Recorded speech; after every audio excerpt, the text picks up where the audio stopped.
एक गरीब घर का बेटा बना विकास फ्लाइंग ऑफिसर।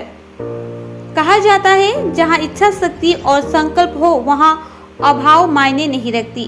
तमाम चुनौतियों के बीच फौलादी मानसिकता का परिचय देते हुए बानाहाट के विकास झा वायुसेना में फ्लाइंग ऑफिसर नियुक्त किए गए हैं। उनकी सफलता पर सिर्फ माता पिता नहीं बल्कि पूरा इलाका उत्साहित है। बानाहाट के बीडीओ निरंजन बर्मन ने कहा कि विकास झा को उनकी ओर से शुभकामनाएं हैं। भविष्य में वह और अधिक सफल हों, इसकी कामना वे करते हैं। उम्मीद रखता हूं कि विकास जैसे छात्रों को देखकर अन्य बच्चे भी प्रेरित होंगे। दरअसल बचपन से ही विकास का लक्ष्य वायुसेना में शामिल होना था।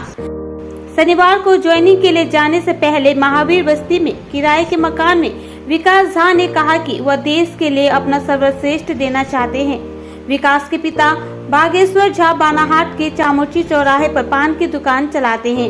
मां किरण झा परिवार संभालती हैं। दंपति की 2 बेटियां भी हैं, वे भी पढ़ाई में अच्छी हैं।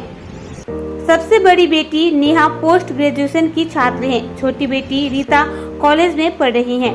उनका विषय कंप्यूटर साइंस है। विकास ने 2019 में सिलीगुड़ी कॉलेज से रसायन विज्ञान में ऑनर्स के साथ स्नातक की पढ़ाई पूरी की है।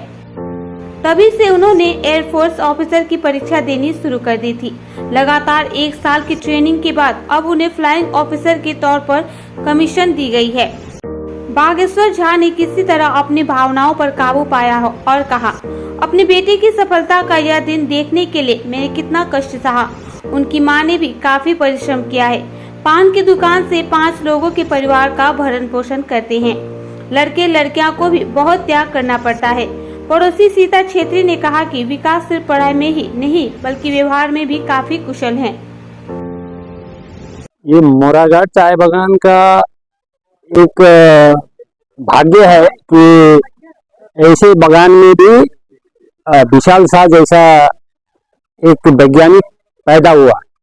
जिस माँ ने उसे पैदा किया, जिस पिता का वो बेटा है, जिस परिवार का वो सदस्य है, ये बड़ी बात है।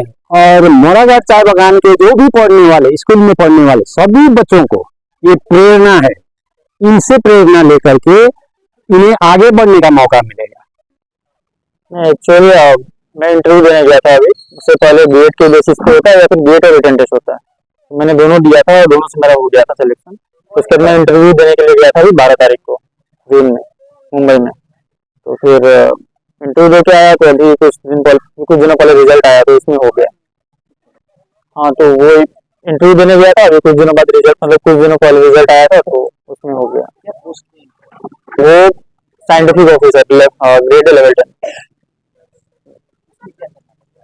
उसमें ये है कि जैसे हम लोग मैकेनिकल से हैं तो जैसे वो पोस्ट है साइंटिस्ट का पोस्ट है, तो उसमें होगा कि नया टेक्नोलॉजी वो डेवलप करना, R&D का काम रहता है।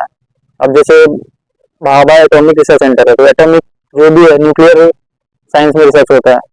तो न्यूक्लियर रिएक्टर पे रिसर्च हो गया, जितना भी न्यूक्लियर टेक्नोलॉजी उस सब पे रिसर्च होगा, नया नया जो भी है, तो वही सब चलता है अभी वहाँ पे। और स्कूल का तो पढ़ाई दोनों, मतलब पहले बचपन में तो कहीं और पढ़े थे, फिर 5th से लेकर 12th तक ये आदर्श विद्या मंदिर हाई स्कूल में पढ़े। और 10th में तो फर्स्ट ही था और 12th मेरा उतना अच्छा नहीं गया था। तो उसके बाद फिर मैंने एग्जाम दिया था जेईई मेंस का, तो उसके थ्रू मैंने फिर एडमिशन लिया था इंजीनियरिंग में। नहीं, ग्रेजुएशन किया ना, वही इंजीनियरिंग ही, मतलब ग्रेजुएशन ही है। साइंस पढ़े? हाँ, साइंस पढ़ा था। तो फिर उसके बाद फिर मास्टर्स करने के लिए IIT कानपुर चला गया 22 में 22 में। जब आप छोटे थे आपका ड्रीम क्या था?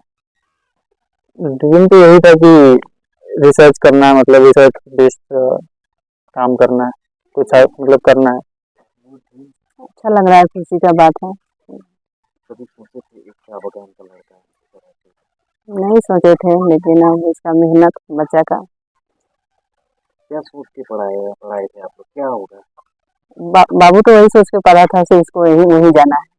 कौन सा स्कूल से? ABM स्कूल से। और HS ABM से किया, माध्यमिक HS से। सरकारी स्कूल? हाँ, 5 से वही स्कूल। तो अभी